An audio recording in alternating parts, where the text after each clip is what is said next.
Welcome to Stock Time to Improv. I'm Mary Scott with Business Riff, and I want startups to be wildly successful. One of the things that can help you get visibility and credibility are Google profiles. And we have Craig Darling today from Darling Local, and we're going to be talking about just that. Thanks so much for coming, Craig.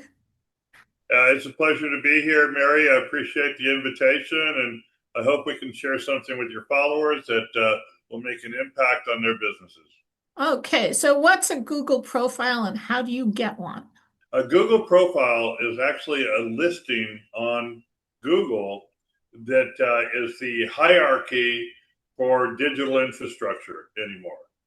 And what I mean by that is when you have a Google business profile and it's properly optimized, it's synced with Facebook and TikTok and Instagram and LinkedIn, all of the social media channels, including YouTube. And what it does is it directs the signals from your social media channel and the content that you build and reviews, etc. It sends all of that to index on Google, Bing, and Apple. So that's what a Google business profile is. How do you get one? Pretty simple. You go to business.google.com and you follow the steps. It's that simple because even though not everybody can afford what I do, afford me, for example, every entrepreneur, every business owner needs to have a Google business profile. So, what kinds of things do people miss when they're trying to optimize this profile? So, the biggest thing that people miss is when you create a category for your business, you have a number of services that you possibly provide. Okay, so let's say that it's a life coach, for example. That life coach isn't just a life coach. They help people get through rough situations, deal with grief, deal with loss, deal with excess money, whatever. All of the things that a life coach could do, those are all services on a Google business profile. And the thing is that people list life coach and then they don't do any of the rest. And the rest is super important because that's the SEO. That is actually how search delivers your Google profile. So you get to go in and define each one of those services, and you get 300 characters, letters, and spaces to add the SEO to each service. That's the biggest thing that everyone misses. Okay. And where in a Google profile can you get people to send reviews about you?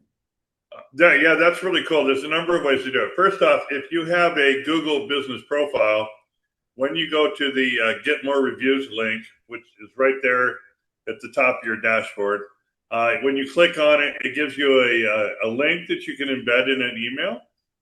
So when you're sending out emails to your clients, they could give you a review. And it also gives you a QR code that you can use to gather reviews, instantly on the fly. But the important thing to remember about reviews is not how you get them, but how important they are. An entrepreneur needs to get at least one review a week to stay relevant. So a lot of times they'll go and they'll go gun ho and they'll get 10, 12 reviews in 1 week, but then they won't get any more reviews. And so all of that energy has been wasted. So just get regularly one review a week, one or two a week, and that's all that you need to keep your Google business profile active in what Google's algorithm defines as activity. Okay, that sounds really good. I'm thinking also in terms of not-for-profits, they also need to get reviews and stay relevant in Google. Do you post things in your Google profile? A not-for-profit that's a registered 501c3 in the United States, or the various other entities that are not-for-profits in other countries, they're entitled to a Google grant of $10,000 a month in order to market and advertise to solicit money or funds. So a Google grant is really important, and a Google business profile definitely works hand in hand with 501c3s. I just wanted that to go out there because you mentioned the 501c3s. I thought, well, maybe you have client people watching that are in that not-for-profit space. We really do. important. We have social entrepreneurs who are not-for-profits and doing that. So any 501(c)(3, do people have to compete for these Google grants? Nope, nope. And they don't have to, other than a simple 5-10 minute application process. As long as they're a legitimate 501(c)(3, they're working within the bounds of the law, they're going to get the Google grant. And Wow. then the hard part is once you get the grant, is setting up the ads to run properly. So we actually do that. We have a company in Nashville that we partner with that helps the not-for-profits do that. It's very, very inexpensive. You know, less than $300 a month Wow. to manage $10,000 worth of ads. That's a significant savings. That's excellent. That's really good information. So let's talk again for regular businesses about Google profiles. What other kinds of things do people need to know? So people might not realize that they can put products on their Google business profile. So let's say if you're selling widget one, you can have that on your profile, and people can actually click it and buy it directly from your Google profile. In addition to that, if it's relevant to what somebody's searching for, it can do one of two things. It can deliver the product to the search result, independent of the Google profile, or it can deliver the entire Google profile. 99% of the Google profiles that I look at, they have no product listings on them at all.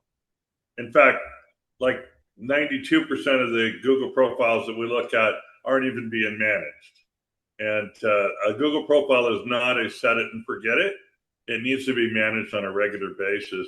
Otherwise, Google and more importantly now, AI are just going to ignore your business because AI is actually recommending businesses now.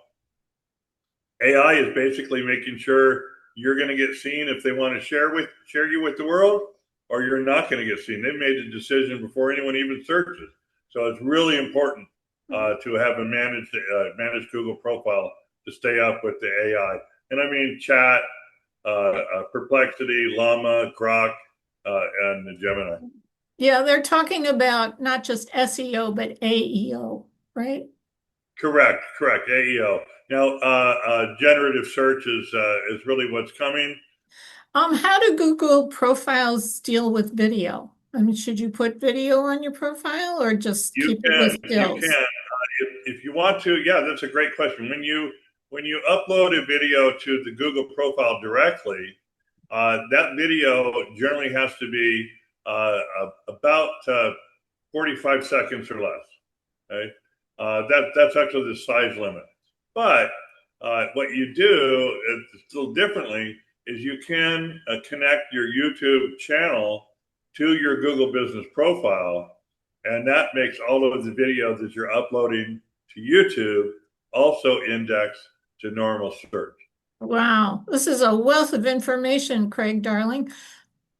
Is there anything else you want to let us know? But one of the things that most people don't realize is that on a Google business profile, there's what they call Google Posts. And Google Posts are similar to social media style posts, except generally speaking, there's more of a call to action involved. So when you create a Google Post, there's 5 or 6 different items that drop down. You can have the drop down be call now, book if you have a calendar, right? Purchase online if you're selling a product online, buy now if you're selling a direct product, and learn more if you just want to drive people to your website. So I mean, this is a fabulous setup.